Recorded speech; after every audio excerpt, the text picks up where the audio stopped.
أعوذ بالله من الشيطان الرجيم بسم الله الرحمن الرحيم السلام عليكم ورحمة الله وبركاته رب اشرح لي صدري ويسر لي أمري واحلل عقدة من لساني يفقه قولي ربنا زدنا علما آمين يا رب العالمين. Welcome to lesson number 4. We have been doing أفعال الناقصة, so let's continue with this kana wa akhwatuha. We learn about that how this kana wa akhwatuha are afal nakisa, that because they do not have the action part, they have only the time part, and that is why they are called nakis. We learn that how they enters the jumla ismiya and changes the mubtada and khabar into ism kana and khabar kana. Then we learn about the different types of afal nakisa. We learn about the tables for the Felinakis Kana for that's a Madi table for Kana, and we also learn about the Fele Mudare of this Felinakis Kana Yakun. We learn that these pronouns at them, the pronouns that we see are Isim Kana, and they are not the file of this Felinakis because we do not have a fail in this Felinakis. So that is why we do not have this action. That is why we call them the isim kana. And for this huwa here and ana and nahnu parts, we have the damir mustatir. And for huwa and here, we can have the outside isim kana. We also learned that for Allah Lafzul Jalala, when it is used with kana, it shows the eternal attributes of Allah subhanahu wa ta'ala, and we will translate it as, and it has always been translated as Allah has always been. Wakana Allahu aliman hakima, and whatever the attribute is will follow. Wakana Allahu will always be translated as Allah has always been, because he was, he is, and he will remain. This is the only entity. So we are going to translate it as Allah has always been. وَكَانَ اللَّهُ aliman hakima.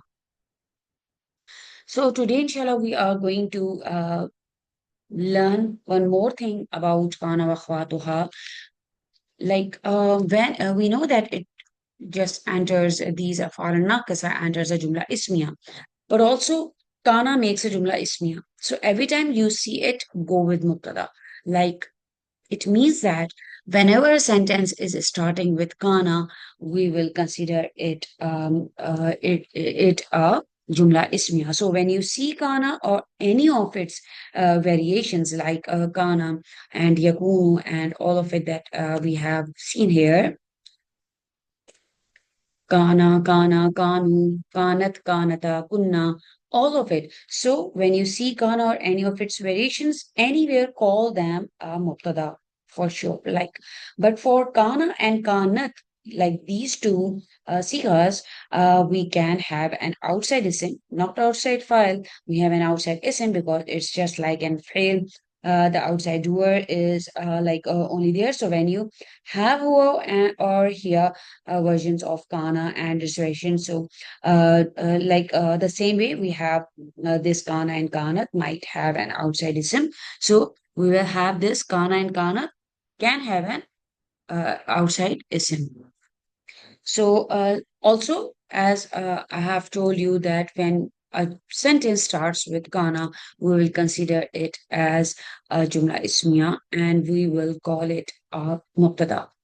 But we will have a simkana that will be in the state of rafa, and we have the khabar kana that will be in the state of nasab. And we have also learned that the failna naqis is called a nasib because it just enters the jumla ismiya and it makes few changes, like it changes the khabar into the nasab state. Like see here these examples. Huwa Muslimun, this is a regular Jumla Ismiya. Huwa Muslimun, where we have this Mubtada and Khabar. He is a Muslim. Huwa Muslimun. So now we are going to change it into the Kana when it enters Kana.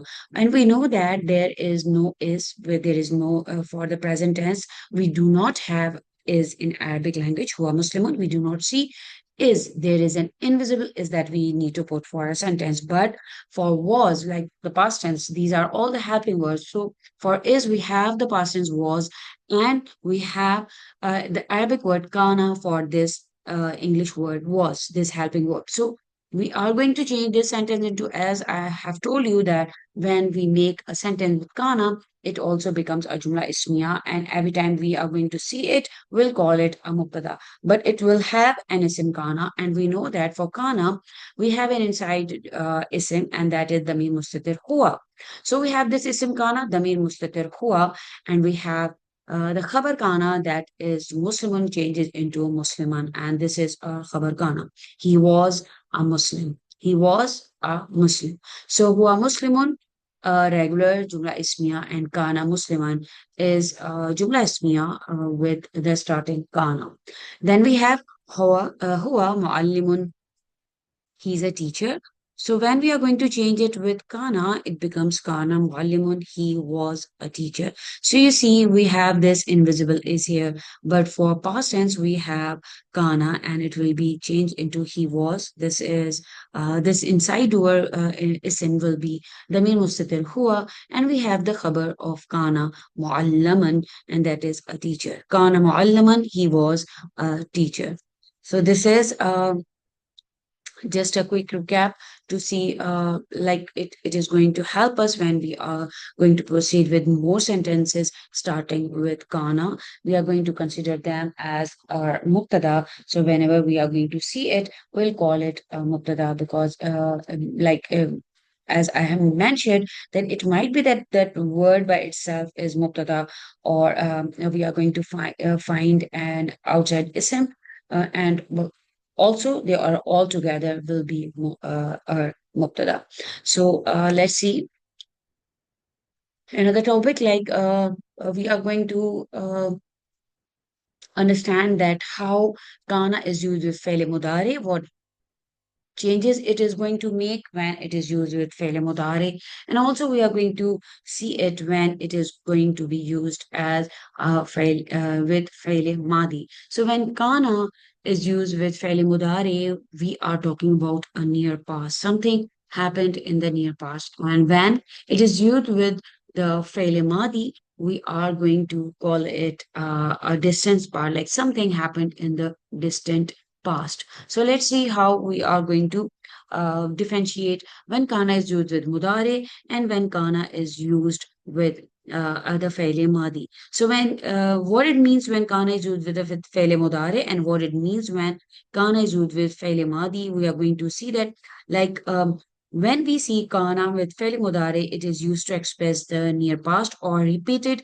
or habitual action in the past. When kana is followed by a present tense verb, it means the action was happening just before now, or it was happening repeatedly in the past.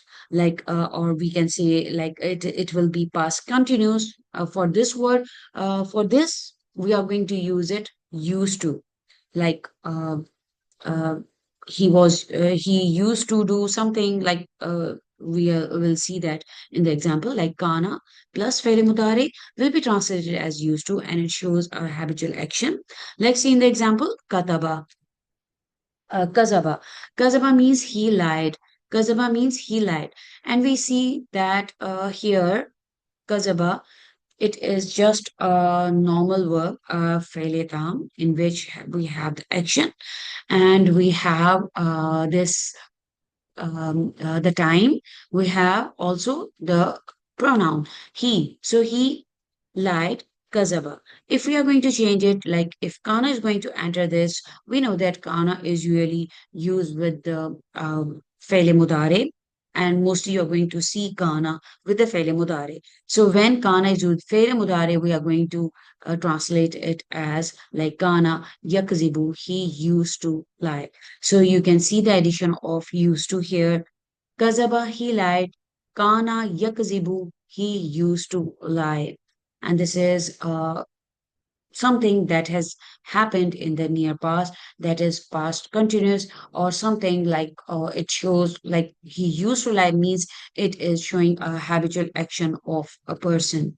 So when kana is used with fi'l mudari, we are going to see it as the near past. Something happened in the near past and it will be past continuous, and we are going to translate as used to, and it shows a habitual action. Let's see this example from Surah Baqarah. في قلوبهم مرض فزادهم الله مرضا ولهم عذاب عليم بما كانوا يكذبون. Bimakanu yakzibun. It is a variation of kana. And here we see the vowel jama as its ism of kana. Here, because we know that we do not have a file. So this is a jumla ismiya, and we have this as a mubtada, and this is yakzibun. And if we see fa'il, or we know that this fail are a complete sentence. So when we have a sentence as the khabar of kana, we will label it as like its i'rab will be fi mahalli nasab, because we know that khabar kana is always in the state of nasab. So kanu yaksibun. So here we see like we have been doing it like the mubtada and the khabar, where we have an ism or there is a khabar that is a mufrad word, but here we have a sentence as a khabar of kana. So when we have a sentence or as a khabar of kana, we are going to label it as fi mahalli nasab, because we know that the khabar of kana is always nasab. So here you see, first we see that kana plus the fail mudari shows the near past, and it is the past continuous that is translated as used to, because it shows something very habitual action that was done in the past, and like it continued in the past, like kazaba, he lied, and kana yakzibu, like see how it the sentence has changed into he used to lie. So now we'll see more examples. Like there are so many examples you see when kanu, this past tense, and all the variations of kana are used with the failed jumla failure, and we have this as fi mahalli nasab, because this is a complete jumla. So we are going to make the era for this as fi mahalli nasab. This is jumla failure. So here you see Kanu Yakzibun, where we have the isim Kana, this vowel Jama'a, and we have Yakzibun, Jumla failure as our khabar of Kana. So this is for near past when Kana is used with the faili mudari. Now we have Kana plus the faili madi when Kana is used as with the faili madi, that is the distant past, and it is very rare. We do not usually see this type of sentences. They are used very few times in the Quran, like only 2 or 3 times used in the Quran. And this signifies that the event occurred a single time in the remote past, like it has not used much in the past, like it has only happened in the past, like once, like you can see it was not a habitual action. So for this, we have this example, قال إن كنت جئت بآيات فأتي بها بآية فأتي بها إن كنت من الصادقين. Pharaoh said that if you have came with a sign, then bring it forth if you should be of the truthful. So this is the sentence, like you see, this is the example when the kana is used with the fail madi, the past tense, and the event happened only once and it occurred in the distant past. It shows that also it is being narrated as a historical fact that in this verse, however, kana is not directly like mentioned like this. Here you see it has the other variation. So when Musa alayhi salam was sent to confront Pharaoh and invite him to worship Allah alone, he was also given the miracles, the ayah, to prove his truthfulness. And this word comes at the moment when Musa alayhi salam is in standing before Pharaoh and calling him to Allah. And Pharaoh was mocking or just doubting him, just saying, if you have really came with a sign or miracle, then bring it. So the Arabic, this word, like in kunta ji'ta bi ayatin, in kunta ji'ta bi ayatin. So here ji'ta is fail madi, you came. So he challenges Musa alayhi salam to show a miracle only if he is truly among the truthful. So in kunta minas sadiqin.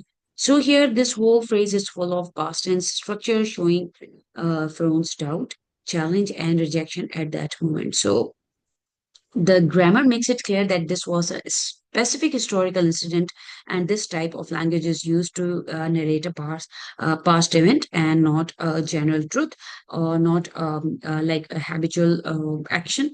So that is why past tense verbs, especially with kana in the Quran, often, like we can say, they indicate events that occurred once and in the distant past. So in this verse, the use of jeta gives a strong historical feel, like the challenge of her own is not a general advice but a specific moment of confrontation, we can say. So understanding the grammar helps us feel the intensity and also the seriousness of the event. So this kana plus failure madi, whenever we see it, and we rarely see it like twice or thrice in the Quran, this shows the distant spot, and this signifies that the event has only happened once in the remote past. And this is a very beautiful example for kana plus failure madi. So alhamdulillah, we are done with this understanding of kana plus failure mudari and kana plus failure madi. We mostly see kana with the failure mudari. Inshallah, in the next session, we are going to see many of the examples which show which tells us that kana and failure mudari are very common and they are translated as used to, while kana plus failure madi is used very rarely and it shows the distant past, and that some event has occurred once in the past. So this is kana with faili mudare and faili madi. Inshallah, I'll see you in the next session with more um, from faili nakis.